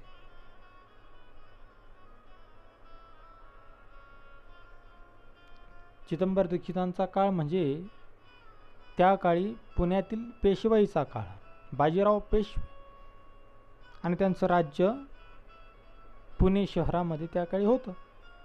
बाजीराव पेशवे, तुम्हाला माहिती आहे पेशव्यांचा इतिहास. राज्य करत होते बाजीराव पेशवे, परंतु बाजीराव पेशव्यांचं राज्य म्हणजे अत्याचाराचं असं वर्णन आहे ग्रंथात. दुसऱ्यांचं द्रव्य जप्त करायचं, अन्यायाने अत्याचाराने वागायचं, आणि अशा पद्धतीने बाजीराव पेशव्यांचं राज्य, जनता त्रस्त झाली, दादच देत नव्हती बाजीराव पेशव्यांना. अन्यायी राजा असेल, जनता नाही विचारत महाराज. कष्टाचं द्रव्य प्रजेचं जप्त करायचं आणि आपला राज्यकारभार आईश आरामामध्ये चालवायचा. समाज दाद देत नाही, आणि अशा वेळेस बाजीराव पेशवे यांना आक्रमणोपकरणी चिदंबर दीक्षांची ख्याती प्रसिद्ध माहिती झाली, आणि बाजीराव पेशवे त्या ठिकाणी दर्शनाला गेले चिदंबर दीक्षांच्या. त्यांच्यामध्ये बरंचसं बोलणं वगैरे झालं. चिदंबर दीक्षांची कृपा त्यांना प्राप्त झाली, आणि काय ठरलं असेल ते ठरलं असेल. देवाणघेवाण नवस असतात ना, मला असं होते तेव्हा मी तसं करील, असं काहीतरी त्यांच्यात झालं. बाजीरावनं निरोप करून काळाला जे दीक्षित सांगतात ते अमान्य करता येत, ते मान्यच करावं लागतं. आणि म्हणून बाजीराव पेशवे येणार होते दीक्षितांच्या भेटीसाठी, दर्शनासाठी मुरगोड गावाला बाजीराव पेशवे येणार होते, पुन्हा भेटण्यासाठी चिदंबर दीक्षितांना. परंतु बाजीराव पेशव्यांनी असा निरोप पाठवला, मी तुमच्या दर्शनाला येईन, परंतु मला लवकरात लवकर तुम्ही निरोप द्या. मी जास्त वेळ तुमच्याजवळ थांबू शकत नाही. साधूकडे गेलं ना महाराज तर सेवा करावी लागते, तर मेवा खायला मिळतो. तुम्ही जर राजे महाराजीसारखे, तिथे राजे महाराज तसं त्यांच्याकडे काहीच नसतं. असे राजे कितीतरी घडवतात स्वामी महाराज, संत महापुरुष राजे कितीतरी घडवतात. राजांना ते जन्म देतात. त्यांच्यापुढे तुमचा राजेशाही थाट काही कामाचा नसतो महाराज. तिथे नम्रताच महत्वाची असते. संतांकडे जाल तर नम्र होऊन जा, विनम्र भावाने जा, कल्याण होईल. सेवा करा संतांची. थोडं 5 मिनिटं थांबा. टेंबे स्वामी महाराज सांगतात, संतांजवळ गेलं ना काही करू नका, संतापाशी जावे.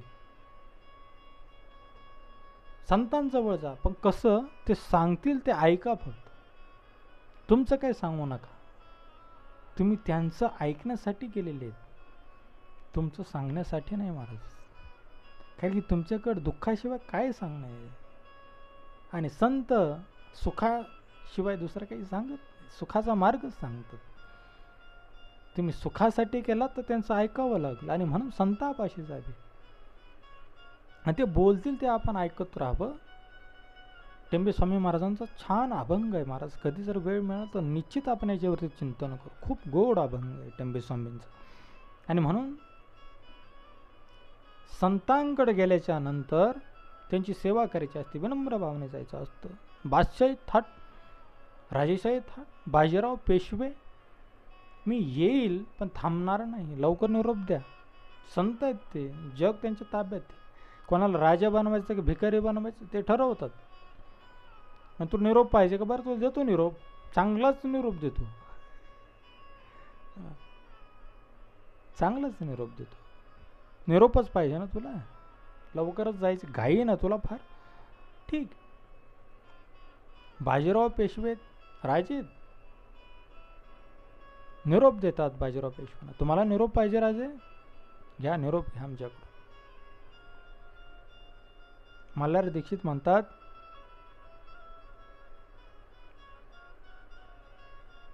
राजे मती पालटली तुमची. बाजीराव राजे पेशवे सरकार बुद्धी पालटली तुमची.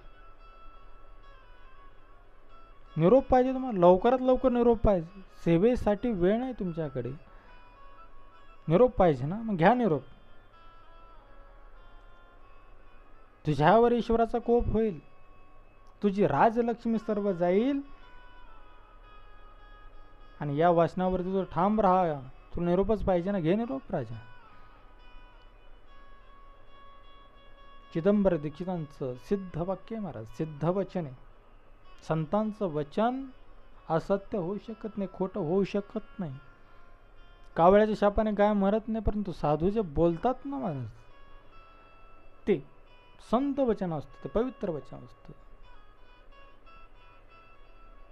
आणि म्हणून तुमच्या आमच्या सारखे बोलणं म्हणजे कावळ्याचं काव काव करणं. कारण की जिव्हा आपली भगवंताचं नाम कधी घेतच नाही, सिद्ध नसतेच, कधी चांगलं कधी बोलतच नाही, नेहमी निंदा, नेहमी कुचाळक्या. कोण कोणाच्या गाडीवरती गेलं, कोणी काय खटाटोप केला, कोण कुठं होतं, हे आपल्या जिभेच दररोज चोचले बोलणे. संत भगवंताच्या नामाशिवाय बोलतच नाही, वाचा सिद्ध होते त्यांची. भगवान शिवांचा अवतार चिदंबर दीक्षित, वचन सिद्ध आहे महाराज, खोटं कसं होईल. बाजीरावांचं राज्य गेलं, जन्मभर ब्रह्मावर त्या ठिकाणी आयुष्य काढलं त्या बाजीरावाने, बाजीराव पेशव्यांनी. आणि अशा पद्धतीने चिदंबर दीक्षितांचं वाक्य सत्य झालं महाराज. आणि म्हणून राजा महाराजांसमोर त्यांचा अनुभव आला, पेशवे सरकारला अनुभव आला, बाजीराव पेशव्यांना अनुभव आला. आणि अशा पद्धतीने तुम्ही म्हणाल का हो, बाजीराव पेशव्यांचं सांगितलं, हत्ती जिवंत झाला सांगितलं, मंत्राचं सामर्थ्य सांगितलं चिदंबर दीक्षितांचं, परंतु माझ्या स्वामी समर्थांसोबत चिदंबर दीक्षितांचं काय कनेक्शन होतं, काय रिलेशन होतं, काय संबंध होता, असं एखादी कथा तुमच्याकडे आहे का, की स्वामींच्या जीवनचरित्रामध्ये, स्वामींच्या कथेमध्ये तुम्ही चिदंबर दीक्षितांची कथा सांगता, गोष्ट खरी आवडली आम्हाला. काय असतं, एखाद्या ठिकाणी जर भाव असला ना, तर दुसरीकडे भाव लवकर बसत नाही महाराज. आणि संत एकमेकांना समान मानतात. संत जे खरे असतात ते बरं, ते कोणाला मोठं मानत नाही, कोणाला छोटं मानत नाही, तर संत हे एकमेकांना समान मानतात, समान मानतात संत. तिथे लहान मोठा भाव, संत ते संत असतात. तिथे काही स्पर्धा नाही, की ते काही पद नाही, हा संत मोठा, तो संत मोठा. तपश्चर्या लहान मोठी असणं नसणं ती गोष्ट भाग वेगळा आहे, परंतु संत पदाला एखादा सत्पुरुष जर जाऊन पोहोचला, संत हे संत असतात, त्याचं लहान मोठं कोणी नसतं, सगळे समान असतात महाराज. आणि म्हणून हे जे विकल्प आहेत ते आपल्या मतीमध्ये असतात, कारण आपली विचारसरणी आणि त्या विचारसरणीतल्या काही उणीवा, आणि त्याच्यामुळे आपल्याला स्वामी समर्थ महाराज वेगळे वाटतात, चिदंबर दीक्षित वेगळे वाटतात. दत्त चैतन्य एकच आहे महाराज, परंतु श्रीपादांचे भक्त वेगळे आहेत, श्री गुरु नृसिंह सरस्वतींचे वेगळे आहेत, आणि श्री स्वामी समर्थ महाराजांचे वेगळे आहेत, शंकर बाबांचे वेगळे आहेत. चैतन्य तर एकच आहे ना हो, पण नाही मानत. मागच्या एका कथेत मी सांगितलं होतं, एखादा मालक, कुत्र पाळणार मालक, ज्या कुत्र पाळलंय, असा एक व्यक्ती, असा एक त्या कुत्र्याचा मालक कपडे जर बदलून आला ना महाराज, तर कुत्र वास घेतं आणि लगेच ओळखतं माझाच मालक आहे. त्याने आज धोतर नसेल घातलं, आज पॅन्ट शर्ट घालून आला, पण मालक माझा आहे, भोकत नाही. ते जाऊन असं शेपूट हलवतं, लाड घालतं महाराज, अंगावरती झेपा टाकतं. परंतु दत्त महाराज आमचे श्रीपादांच्या अवतारात आले, त्यांचे भक्त वेगळे होतात. श्री गुरु नृसिंह सरस्वती स्वामी महाराजांच्या अवतारात दत्तप्रभू आले, त्यांचे भक्त वेगळे होतात. श्री स्वामी समर्थ महाराज साक्षात श्री गुरु नृसिंह सरस्वती स्वामीच, साक्षात श्रीपाद श्रीवल्लभ स्वामीच, साक्षात श्री दत्तच, परंतु मनामध्ये डोक्यामध्ये विकल्प आहे आमच्या, भेद आहे आमच्या, आणि म्हणून वेगळे वाचतात. असो, कथा श्री स्वामी समर्थांची आहे, चरित्र चिदंबर दीक्षितांचं सांगता, पण काहो दत्त देसी योगेश दादा फार गोड सांगता, तुम्ही ऐकतच राहावं असं वाटतं. पण एखादी कथा चिदंबर दीक्षित आणि श्री स्वामी समर्थ महाराज यांच्या दोघांच्या संबंधाने आहे, अशी एखादी कथा आहे का हो? आहे का एखादी कथा? सांगा ना आम्हाला. आणि मग असा प्रश्न तुमच्या मनामध्ये पडलाच असेल. आहे, माझ्याकडे एक कथा अशी आहे. काय झालं, अक्कलकोटी श्री परब्रह्म स्वामी समर्थ महाराज बसलेत, निवांत बसलेत. आणि एका वेळी असं झालं, स्वामी समर्थ महाराजांपुढे कुणीतरी मुरगोडचं चिदंबर दीक्षितांचं नाव काढलं. महाराज गप्पा गोष्टी काढता काढता बोलता बोलता विषय निघाला मुरगोड गावचा. विषय निघाला चिदंबर दीक्षितांचा. तेव्हा परब्रह्म श्री स्वामी समर्थ महाराज भक्तगणांना सांगतात, अहो आम्ही चिदंबर दीक्षितांना चांगलं ओळखतो. त्यांची माझी खूप जवळची अशा प्रकारची ओळखतो चिदंबर दीक्षितांना. कसे ओळखतो? काय प्रसंग आहे? एक वेळेस यज्ञ समारंभ चिदंबर दीक्षितांकडे होता आणि त्यावेळी आम्ही त्यांच्या घरी गेलो होतो, चिदंबर दीक्षितांच्या घरी. आणि त्या यज्ञ कार्यामध्ये तूप वाढण्याची कामगिरी आमच्याकडे होती, असं परब्रह्म श्री स्वामी समर्थ महाराज चिदंबर दीक्षितांच्या संबंधाने या ठिकाणी सगळ्या भक्तगणांना सांगतात की आम्ही त्यांना ओळखतो. यज्ञ समारंभ होता त्यावेळेस आम्ही त्यांच्या घरी गेलो आणि त्यांनी आम्हाला एक जबाबदारी दिली की स्वामी महाराज तुम्ही सगळ्यांना तूप वाढा, सगळ्यांना तूप वाढा. तूप म्हणजे तेज आहे महाराज, सगळ्यांना तेजस्वी बनवणारे स्वामी आहेत. आणि म्हणून तूप वाढवण्याची कामगिरी चिदंबर दीक्षितांनी जबाबदारी श्री स्वामी समर्थ महाराजांकडे दिली. स्वतः स्वामींनी स्वमुखाने, स्वतःच्या तोंडाने सगळ्या भक्तगणांना सांगितले. आणि म्हणून चिदंबर दीक्षित स्वामी वेगळे नाहीतच, एकमेकांना ते परस्परांना ते प्रेम देणारे होते, मैत्रपूर्ण भावनेने एकमेकांचा आदर करणारे होते. आणि म्हणूनच लीला विग्रही श्री स्वामी समर्थ महाराज त्रिभुवनात तुझी फेरी दत्ता, त्रिभुवनात तुझी फेरी. माणिक प्रभू लिहितात दत्तांविषयी. त्रिभुवनामध्ये ज्यांचं चलनवलन चालू असतं, जाणं येणं चालू असतं, त्रिभुवनात ज्यांची फेरी असते, असे साक्षात श्री दत्त परब्रह्म श्री स्वामी समर्थ महाराज. आणि ते मुरगोड अक्कलकोट पासून एवढं जवळ आहे महाराज. आणि ते चिदंबर दीक्षितांकडे जाणार नाहीत, साक्षात शिव अवतारी त्या सत्पुरुषाकडे जाणार नाही. कल्पना तरी करवते काय बुद्धीला आपल्या?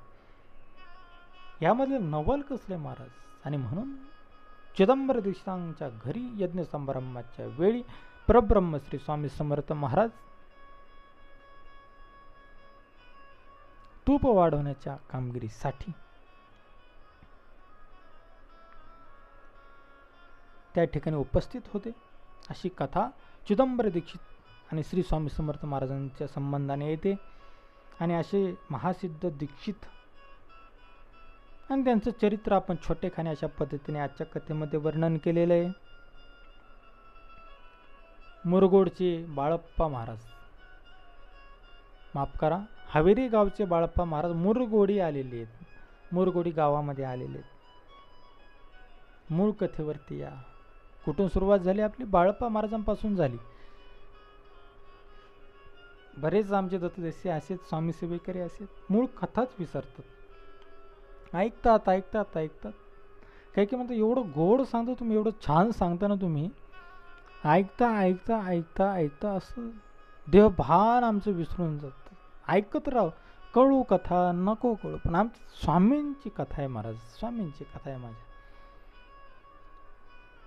आणि या कथेमध्ये बसल्याच्या नंतरच शांतता आहे, आल्हादता आहे, की नाहीतर संसाराची बनबन चालूच आहे. एवढे 1-1.5 तास दत्तगुजबाईनीवरती, तेवढीच मला काय ती शांतता स्वामींच्या कथेमुळे लाभते. आणि म्हणून दादा देहभान विसरून ही स्वामींची कथा ऐकतो. आम्ही सांगणारे कोण महाराज? परब्रह्म स्वामी समर्थ महाराज सगळ्या गोष्टी करून घेणार आहेत. महासिद्ध दीक्षितांची ही कथा, त्यांचं चरित्र छोट्या अशा स्वरूपामध्ये आपण वर्णन केलं. बाळप्पा महाराज सद्गुरूच्या भेटीसाठी सद्गुरूंच्या तळमळीसाठी निघालेले आहेत. मोरगोड गावामध्ये ते येऊन थांबलेले आहेत. पुण्यस्थाने या भावनेने तिथे बाळप्पा महाराज आलेले आहेत. काहीतरी आपल्याला मार्गदर्शन मिळेल या ठिकाणी आल्याच्या नंतर, काहीतरी कृपा होईल. चिदंबर दीक्षितांची काहीतरी कृपा होईल, काहीतरी बातमी कानावरती येईल, काहीतरी वृत्तांत कळेल, काहीतरी मार्ग सापडेल, काहीतरी होईल या आशेने, या भावनेने, या तीव्र इच्छेने बाळप्पा सद्गुरू भेटीसाठी निघालेल्या बाळप्पा मोरगोड गावामध्ये आले. आणि त्या ठिकाणी आल्याच्या नंतर बाळप्पाला एक वृत्तांत कळाला, एक बातमी कळाली, एक गोष्ट समजली. आणि ती गोष्ट अशी होती, महाराज कुणीतरी त्यांना येऊन सांगितलं, अक्कलकोटला परब्रह्म श्री स्वामी समर्थ महाराज भक्तजनांच्या तारणासाठी, भक्तजनांच्या उद्धारासाठी यतरूपे संन्यासाच्या वेशामध्ये प्रकट झालेले आहेत. आणि त्या ठिकाणी जर तुम्ही जाल ना बाळप्पा, तुमचं कल्याण झाल्याशिवाय राहणार नाही. म्हणून अमृतासारखी गोड अशी रसाळ कथा आहे माझ्या स्वामींची. आणि ही कथा ऐकल्याच्या नंतर श्रोता सुद्धा पावन होतो, सांगणाऱ्याची जिव्हा पावन होते, ऐकणाऱ्याचे कान पावन होतात, संपूर्ण देह स्वामीमय होऊन जातो. महाराज स्वामींची कृपा त्याला प्राप्त होते. आणि तेव्हा चित्त एकाग्र करून ही कथा सगळ्यांनी ऐकावी.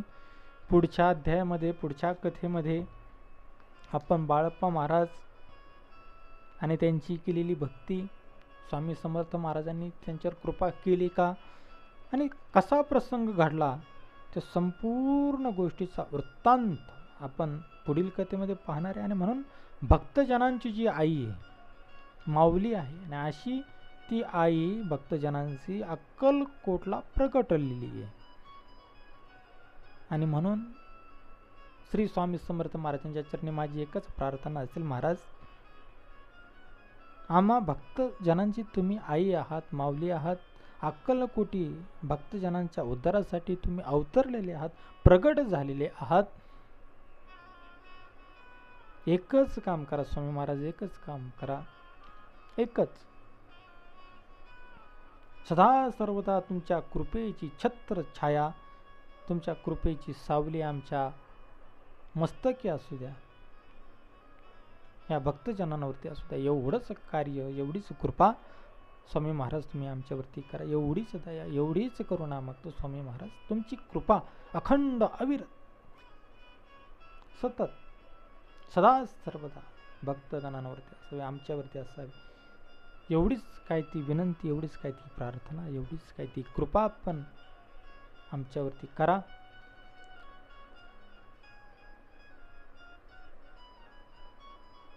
हीच स्वामींच्या चरणावरती मागणं, दृढ इच्छा माझ्या मनात की शिवांची, गुरूंची कृपा, श्री स्वामींची कथा माझ्याजवळ असावी, माझ्याजवळ सतत ते नांदावी. आणि अशा पद्धतीने विविध अशा कथा आहेत स्वामी महाराजांच्या. सदा सर्वदा प्रेमळ भक्तांनी ही कथा श्रवण करावे स्वामी समर्थ महाराजांची. आणि म्हणून आजच्या कथेमध्ये बाळप्पा महाराजांचं चरित्र, चिदंबर दीक्षितांचं चरित्र आणि परब्रह्म श्री स्वामी समर्थ महाराजांचं चरित्र, अशा 3 कथांचा संगम, त्रिवेणी संगम कथा स्वरूप आजच्या दत्तगुरुवाहिनीच्या या कथेतून आपण श्रवण केलेला आहे. आणि म्हणून दत्तदेशींनो, तुम्ही सगळेजण असे एकत्र येत चला, सगळेजण अशा पद्धतीने कथा ऐकत चला.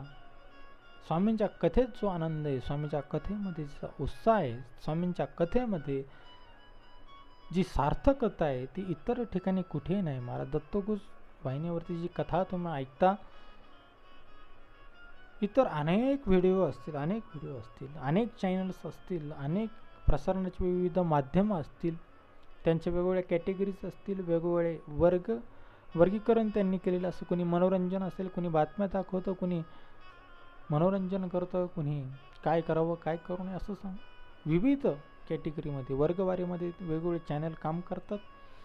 परंतु धर्मकार्यामध्ये स्वामींच्या कथेसाठी जे कार्य करतो ते दत्तगुरु वाहिनी. आणि ती कथा स्वामींची ऐकल्याच्या नंतर जो आनंद मिळतो तो इतर चॅनल्स, विविध व्हिडिओ इतर ठिकाणचे पाहिल्याच्या नंतर नाही मिळत महाराज. आणि म्हणून हा गोड आनंदाला सुद्धा गोडवा आहे इथलच्या, मधुरता आहे, माधुर्य आहे. आणि म्हणून दत्तगुरूवरून प्रसारित होणारे सर्व श्री स्वामी समर्थ महाराजांचे कथांचे भाग आपण श्रवण करावेत, इतरांना सांगावेत. लाईक करा, सबस्क्राईब करा, कमेंट करा. प्रत्येकाने पाहिलं अगोदर श्री स्वामी समर्थ लिहा, कमेंट करा. आणि ही कथा सगळ्यांनी ऐका, सगळ्यांपर्यंत पोहोचवा. म्हणून आजच्या कथेमध्ये एवढंच. भेटूया उद्याच्या नवीन कथेमध्ये. तोपर्यंत सर्व दत्तदासींना सप्रेम नमो दत्त. श्री स्वामी समर्थ. अवधूत चिंतन श्री गुरुदेव दत्त. श्रीपादराजं शरणं प्रपद्ये. श्री विजयते नृसिंह सरस्वती. परब्रह्म श्री स्वामी समर्थ भगवान की जय. परम पूज्य वासुदेवानंद सरस्वती स्वामी महाराज की जय. अवधूत चिंतन श्री गुरुदेव दत्त. नमः पार्वती पतये. हर हर हर महादेव.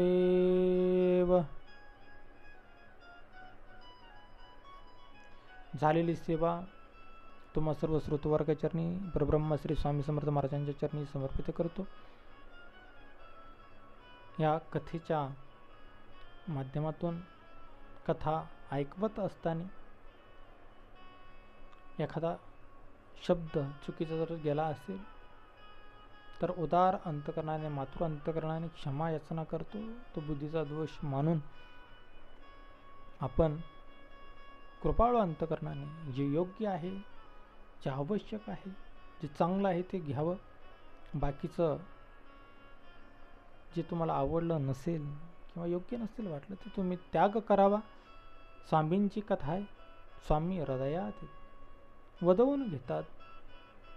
परंतु एखाद्या भांड्याला त्याच्यात दूध जरी आपण ओतलं पण त्याला पूर्वीचाच जर डाग असेल, मनुष्य देह आहे महाराज, मनुष्य देह.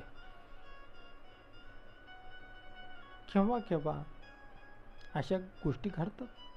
आणि म्हणून मातृ अंतकरणाने क्षमा याचना असो. भेटूया पुढील कथेमध्ये. परब्रह्म श्री स्वामी समर्थ भगवान की